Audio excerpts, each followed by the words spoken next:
नमस्कार, the officers library के YouTube channel पर आप सभी का स्वागत है। आज हम स्टार्ट करने जा रहे हैं एडमिनिस्ट्रेटिव लॉ का एक इम्पॉर्टेंट चैप्टर जो कि है आरटीआई से रिलेटेड। और इस आरटीआई के चैप्टर को हम देखेंगे एमसीक्यू फॉर्मेट में, क्योंकि आरटीआई से रिलेटेड एक क्वेश्चन आपके एग्जाम में पूछे जा रहे हैं। यह जीके जीएस सेक्शन एवं एडमिनिस्ट्रेटिव लॉ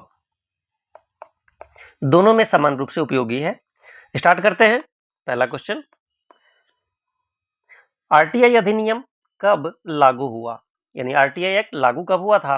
इसका राइट आंसर है ऑप्शन बी 12 अक्टूबर 2005। सिर्फ ईयर कभी कभी पूछ लिए जाते हैं, तो इसमें 2005 आंसर होगा। यदि डेट के साथ पूछा जाता है तो 12 अक्टूबर 2005 राइट आंसर होगा। नेक्स्ट देखते हैं। नेक्स्ट है, आरटीआई अधिनियम किस मूल अधिकार से जुड़ा हुआ है? ऑप्शंस देख लेते हैं। धार्मिक स्वतंत्रता, भाषाई अधिकार, अभिव्यक्ति की स्वतंत्रता या संपत्ति का अधिकार। इसका राइट आंसर होगा ऑप्शन सी, अभिव्यक्ति की स्वतंत्रता। नेक्स्ट, आरटीआई अधिनियम के अंतर्गत सूचना देने की समय सीमा क्या है? टाइम लिमिट क्या है? टाइम लिमिट क्या है?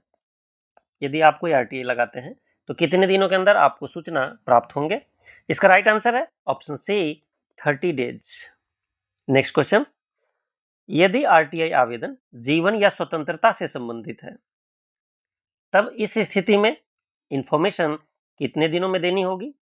इसके ऑप्शंस हैं 48 आवर्स, 5 डेज, 7 डेज या फिर 72 आवर्स। इसका राइट आंसर होगा ऑप्शन ए, 48 आवर्स।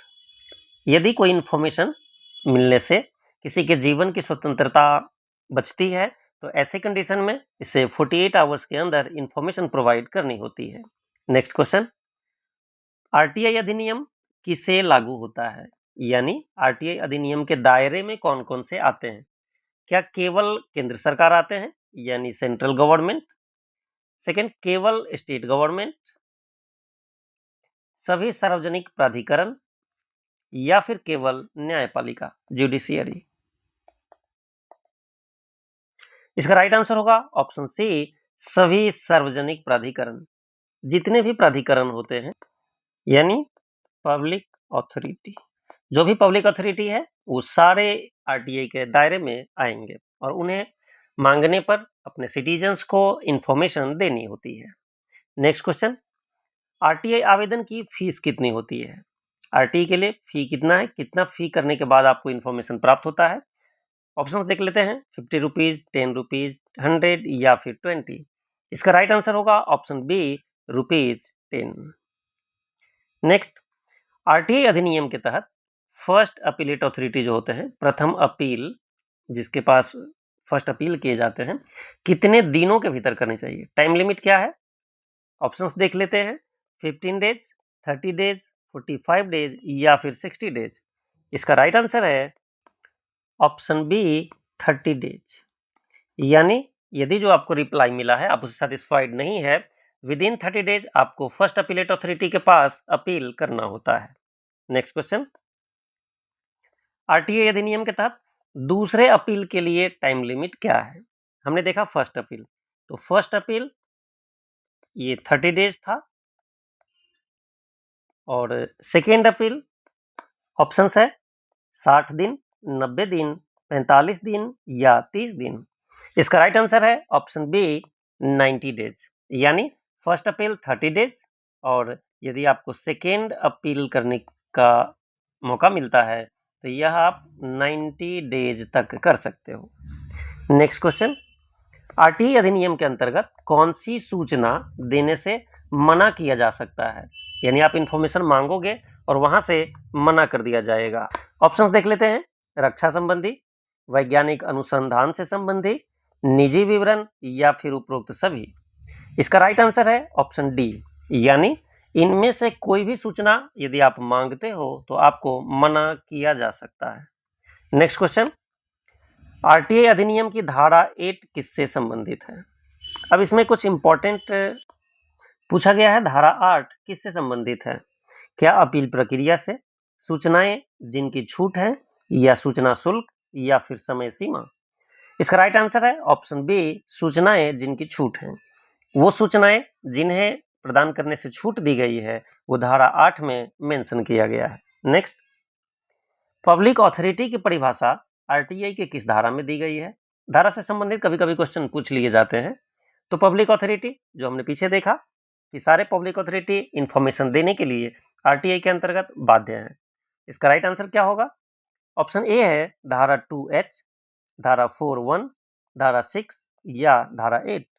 इसका राइट आंसर होगा ऑप्शन ए, धारा 2H। नेक्स्ट क्वेश्चन, आरटीआई अधिनियम के अंतर्गत पीआईओ का क्या अर्थ है?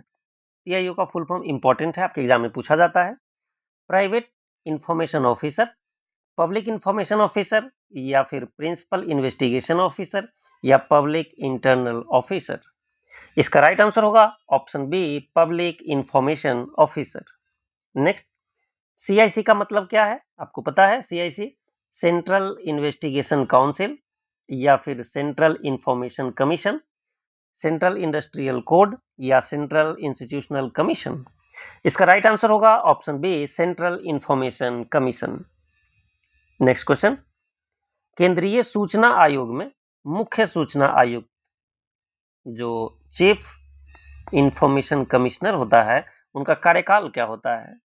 इसका राइट आंसर है ऑप्शन बी, 5 इयर्स या फिर 65 इयर्स के एज तक।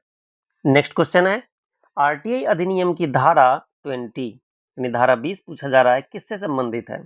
सूचना शुल्क से, दंड के प्रावधान से, अपील की प्रक्रिया से या फिर सूचना अपील आयोग से। इसका राइट आंसर है ऑप्शन बी, दंड का प्रावधान। किस गलती पर क्या दंड दिए जाएंगे वह धारा 20 में दिया गया है। नेक्स्ट, आरटीआई अधिनियम के अंतर्गत कौन सा प्राधिकरण अंतिम अपील सुनता है, यानी लास्ट अपील कहाँ किया जाएगा? अभी आपने देखा कि जब यदि हमें कोई इंफॉर्मेशन मिलता है विद इन 30 डेज या फिर 48 आवर्स, इसमें यदि कोई इंफॉर्मेशन हमें मिलता है, यदि हम सेटिस्फाइड नहीं होते हैं तो पहले जाते हैं फर्स्ट अपील के पास, फिर जाते हैं सेकेंड अपील के पास। ये करके प्रोसेस के लास्ट में ऐसे लास्ट प्राधिकरण कौन से हैं, लास्ट अथॉरिटी कौन से हैं? ऑप्शंस देख लेते हैं, पीआईओ, एफएए, सीआईसी या एसआईसी या फिर न्यायपालिका। इसका राइट आंसर क्या होगा? पहले देख लेते हैं इनका फुल फॉर्म। पीआईओ तो हमने अभी देखा। एफएए क्या है? एफए है फर्स्ट अपीलेट अथॉरिटी। और सीआईसी एंड एसआईसी क्या है? तो सी फॉर सेंट्रल, सेंट्रल और एस फॉर होता है स्टेट।